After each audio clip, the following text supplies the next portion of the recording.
Hunters of the Void. These survivors originated from an unexplored, lost realm.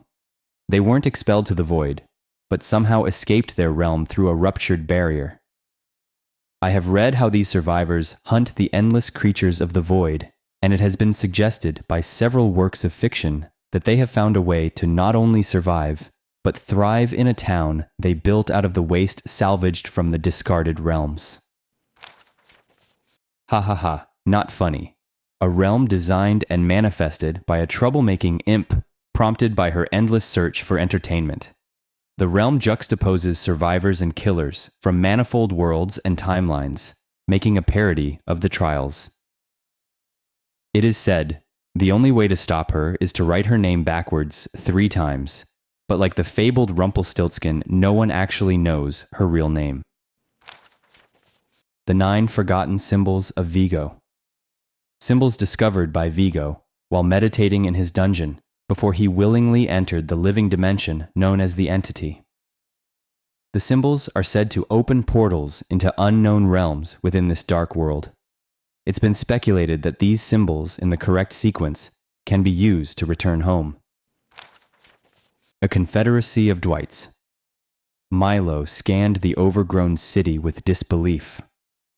The Dwyghts, as he called them, were still pretty drunk from his homemade moonshine.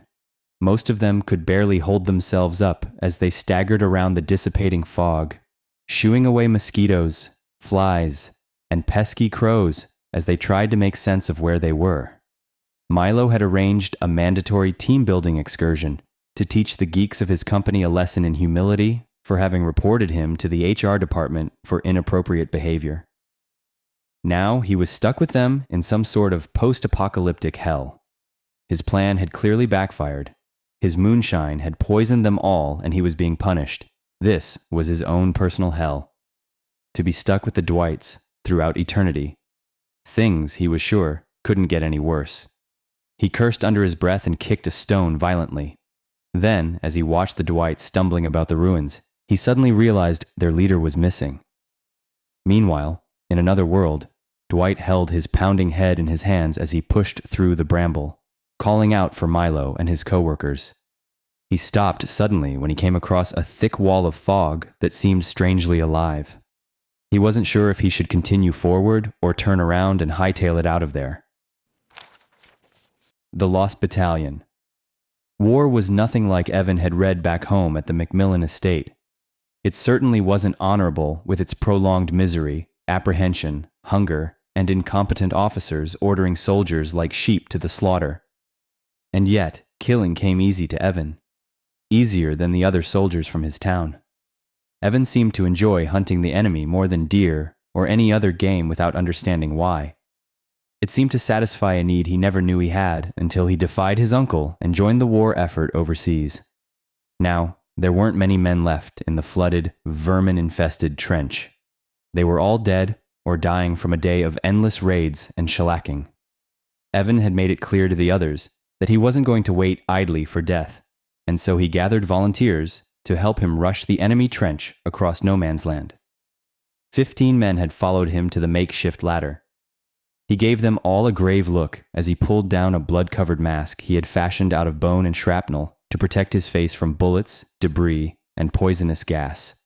The soldier beside him heaved a deep breath and blew the whistle. At once, the soldiers followed Evan over the top. With incredible speed and determination, he evaded barbed wire and bullets as he closed the distance. Fearlessly, he leaped into the enemy trench and took out the enemy gunner. Then he turned to face enemy soldiers, charging at him with rifles, swords, and shovels, panicking and screaming in a language he didn't understand. And there, in the endless melee, Evan didn't stop kicking and stomping and bayoneting until a thick fog like molasses rose from the mud to engulf them all. When the fog dissipated, Evan and his men found themselves in another world, a strange and uncanny world, similar to one he had read about in a horror serial he had picked up at the train station. "Where are we?" one soldier finally asked, stepping beside Evan. A roar followed by an agonizing scream sounded in the distance. Evan lifted his mask and considered for a moment. Definitely not Oz. His voice died as he saw a giant creature with massive tentacles heading their way. Someone panicked and yelled something in German, but Evan couldn't take his eyes off the impossible creature advancing toward them. The magnificent Maurice. 4. Of course, it was only a short time before I had names for the other pups. I named one 7 on account he always barks 7 times every time he's startled. Another I named Bugsy, because she spends all her time chasing beetles and crickets and hoppers all over the forest.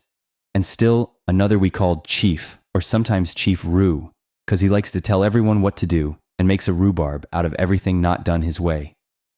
The last pup asked me if she could have her mother's name.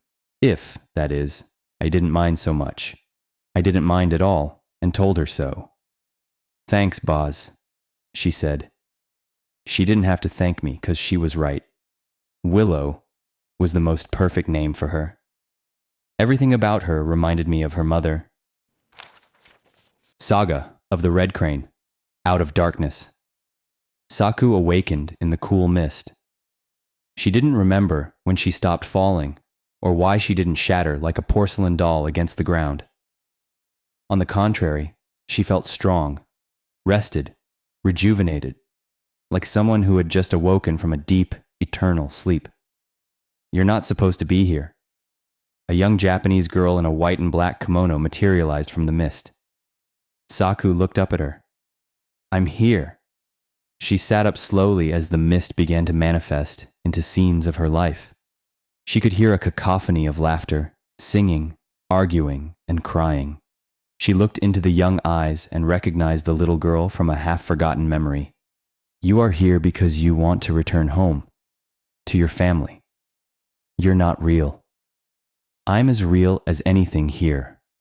The girl stared at Saku, silent, patient, still. Then she continued, "You have many questions, but the one that you want answered most has no answer. You want to know where you are. Yet I can no more explain where you are than I can explain the Great Serpent. You're one of the Guardians.